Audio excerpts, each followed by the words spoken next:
बिस्मिल्लाहिर्रहमानिर्रहीम। Partial differential equations का video lecture number 3 है ये। इसमें हम फॉर्मेशंस पर एग्जांपल से सॉल्व कर रहे थे। 2z इक्वल है एक्स स्क्वायर ओवर ए का square plus Y square over B का स्क्वायर। हमने ए और बी को एलिमिनेट करना है, तो ए और बी को हम एलिमिनेट करते हैं। एक मरतबा हम इसको पार्शियली डिफरेंशिएट करेंगे विद रिस्पेक्ट टू एक्स और एक मरतबा पार्शियली डिफरेंशिएट करेंगे विद रिस्पेक्ट टू वाई से।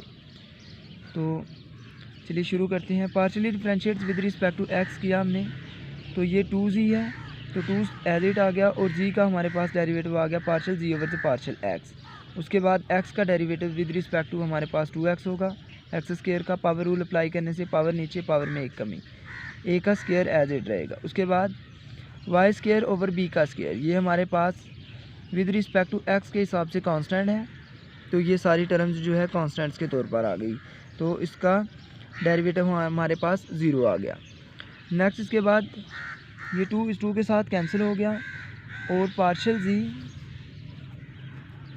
ओवर पार्शियल एक्स ये इक्वल होता है पी के, तो इसकी जगह पर हमने पी लिख दिया। नेक्स्ट इसके बाद पी हमारे पास इक्वल आ गया है एक्स स्क्वायर ओवर ए का स्क्वायर से, इक्वेशन नंबर 1 का नाम दे दिया। उसके बाद नेक्स्ट इसको डिफरेंशिएट्स करेंगे, partially differentiates with respect to Y, तो ये 2 और इसको partial G over partial Y लिख देंगे हम, partial G over partial Y लिख दिया।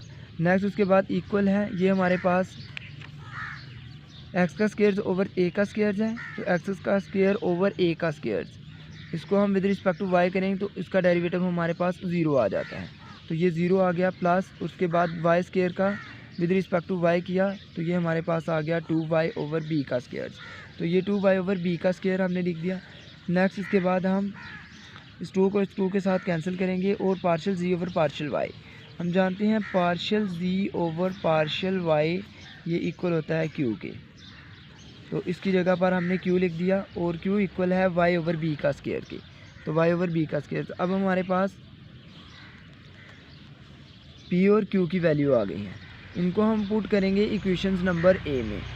तो इक्वेशंस नंबर a में यहाँ से हमने 1 और 2 को यूज़ करते हुए a स्क्वायर की वैल्यू निकाल ली। 1 से यहाँ से हमने a स्क्वायर की वैल्यू निकाली, ये इस साइड पर मल्टीप्लाई हुआ जाकर, तो हमारे पास आ गया यहाँ पर p ए का स्क्वायर इक्वल है एक्स के, वहाँ से हमने ए स्क्वायर की वैल्यू निकाली, ए स्क्वायर इक्वल है एक्स ओवर पी के, तो यहाँ से हमारे पास ए स्क्वायर की वैल्यू आ गई है एक्स ओवर पी के। सेम बी स्क्वायर की वैल्यू वाई ओवर क्यू के, तो इनको हम इक्वेशंस नंबर 1 में पुट कर देंगे, इक्वेशंस नंबर ए में पुट करेंगे। इक्वेशंस नंबर ए में पुट करने के बाद हमारे पास इस तरह से आ जाएगा 2z इक्वल है एक्स का स्क्वायर ओवर ए की जगह पर हमारे पास आ जाएगा X over P plus Y का स्क्वायर और बी स्क्वायर की जगह पर हमारे पास आ जाएगा वाई ओवर क्यू। नेक्स्ट उसके बाद पी ऊपर जाकर मल्टीप्लाई हो जाएगा और इधर से क्यू ऊपर जाकर मल्टीप्लाई हो जाएगा, तो 2z इक्वल है एक्स का स्क्वायर, ये इसके साथ कैंसिल हो जाएंगे, तो हमारे पास 2z इक्वल है X P plus Y Q, ये हमारा आंसर आ जाएगा।